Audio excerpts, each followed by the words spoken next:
writing your personal narrative. Today you guys will get your introductions back with feedback from me, and then you will go to the writing lab after this video and you guys will proceed to finish your personal narrative, your first draft. Please treat your first draft as your final draft so that it continues to get better.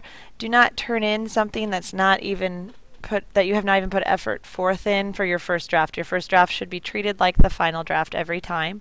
I will not give credit for first drafts that do not look like you put effort into them. If you do not get an introduction back, it means I don't have one from you. It's not late right now, it just means I didn't have one to give feedback on, so you'll need to just start from the beginning or find your introduction in your binder. So let's go ahead and begin. Your personal narrative. You're going to need character description. You need to develop your friends, your family, and yourself as a character in your personal narrative. They should become people and characters that it's like you're telling a story rather than just retelling an event. You want to tell specifically what they're doing. Give verbs. Give strong verbs. Reba Joe loved to twang her guitar and sing while the prairie wind whistled through the thirsty sagebrush. We've got personification. We have a strong verb. We know exactly what she's doing, where she is. This is a very strong sentence for characterization. Tell what they say in the dialogue. So capitalize your first word of every direct quote. So if you're saying something, and if you don't have dialogue already, you're going to be asked to create it. So take that into consideration as you're drafting. You're going to put it where put the first letter of any quote as a capital letter in your dialogue. Put a comma between a quotation and the dialogue tag, which we'll talk about in a moment. You want to always put the comma or period before the quotation marks and indent each time that a new person speaks. When you use dialogue, there are some rules you need to follow. You're going to use quotation marks to indicate words which are spoken by your characters, by you to another person. Maybe you're talking to a parent in your story. You and your parent might have a discussion, but you have to use quotation marks to indicate that that is dialogue that you are speaking.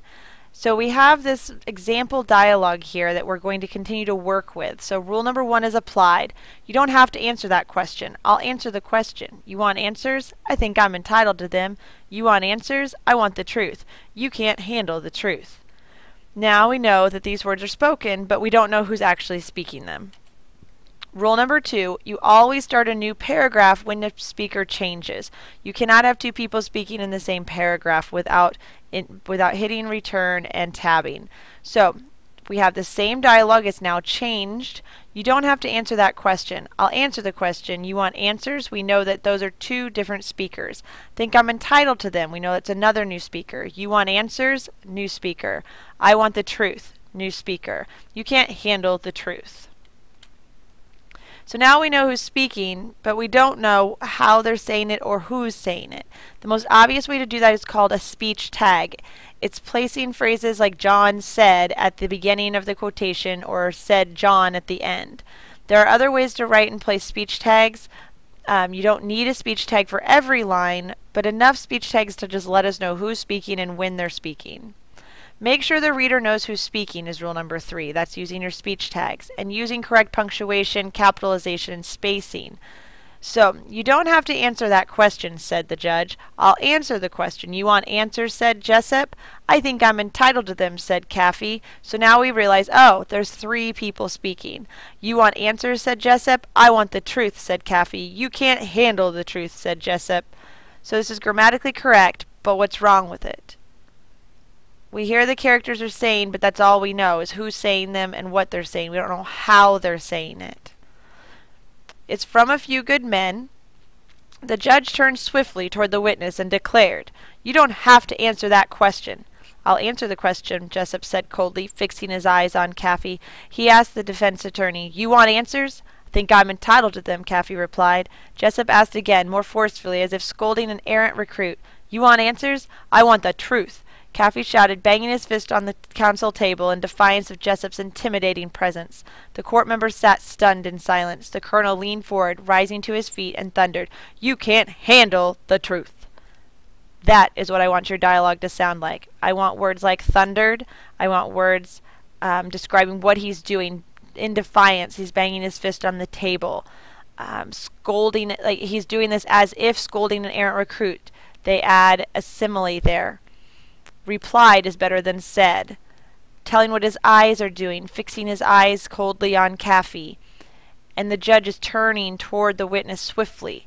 So all of those are details that add tons of improvement to your story, that when you use dialogue, because you will need to, that's how I would love for your dialogue to sound. Alright, then we need to tell where they are. Tell where your characters are by using setting. So as we're using setting, describe the setting by including the smells, the colors, the sounds, the weather, the time of day, and the sensations. So as we look here, this is a great example of how they develop setting. As they entered the camp, the longest shadows Marvin had ever seen stretch across the snow. They used hyperbole, and he realized with the start that the shadows were lumberjacks walking in the moonlight. So now they have other people or characters available. He could smell hay and manure and saw silhouettes of horses stomping in a snowy corral. They've got lively squeaks of a fiddle, horses keeping time to the music. All of that sets up our setting and shows strong description and imagery. The use of hyperbole, and then they have the squeaks, strong verb, squeaks of a fiddle. We've got sound, we have smell, we have horses keeping time, so as if they have a simile. Incorporating some of these writing techniques into your personal narrative will allow you to have a stronger personal narrative. And as we look at this example, we have another example of setting. They've included a lot of details. As soon as they stepped out of the hotel, they could feel the eyes focusing on them. So they're telling us how they feel in this situation. Women riding bicycles with babies in the front baskets. Men sitting on the side of the lake fishing. They're telling what people are doing around them. Children playing. They've got people in all their tasks. They talk about all of the things around them in this situation. And then as we move out of setting, you'll have to have some type of problem or realization. About 4 paragraphs in, this person brings us to kind of their main point. I never knew that the simple action of looking at someone could be so troublesome to the person being viewed. It's about someone who is different. They've moved to an area where they are different. They're the minority now, and they had not ever seen that before or realize what that felt like before. So they take about 4 paragraphs to get to the main issue, realization or problem.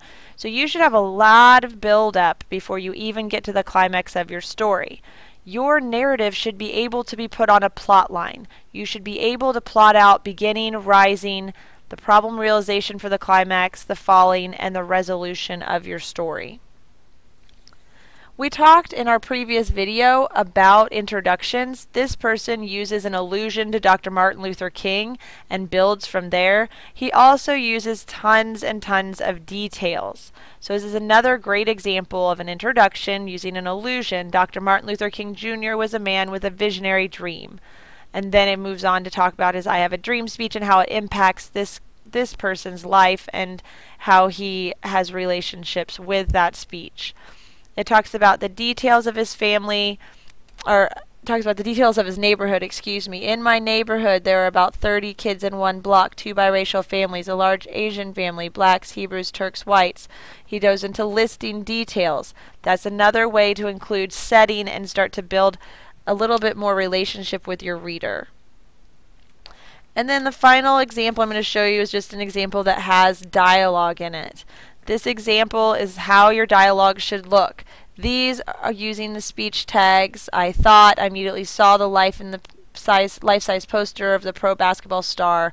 So this is a great example here of giving more than just the quote. What did they say? How did they say it? What were they doing when they said it? And then there's a new line because there's a new speaker, a new line, new speaker, and so forth. You might also have dialogue that looks similar to this. This does not have any speech tags. If I was grading this, I'd go back and say, I'd like some speech tags here, because the things that I'm asking you to tell me in your essay are what did they say, how did they say it, and what were they doing when they said it. Those are the questions you need to answer with your speech tags. So at this time, I'm going to ask that you guys go ahead and listen to Mrs. Mitchell, go to the writing lab, log on, and then begin typing your narrative essay. You should turn in an essay at the end of the hour. There should be no reason you don't have something to turn in. You will get a grade for what you turn in today based on the effort that you put forth. So please turn in a paper that is strong with dialogue, characterization, setting, and it has a story. It should tell a good story. The 3 options you guys chose, you guys had House on Fire, which is a personal struggle, childhood passion, or your personal oasis. Those were the 3 things you guys chose. So I'd like for you guys to use those, use the previous decision you've made for writing and continue on with that today.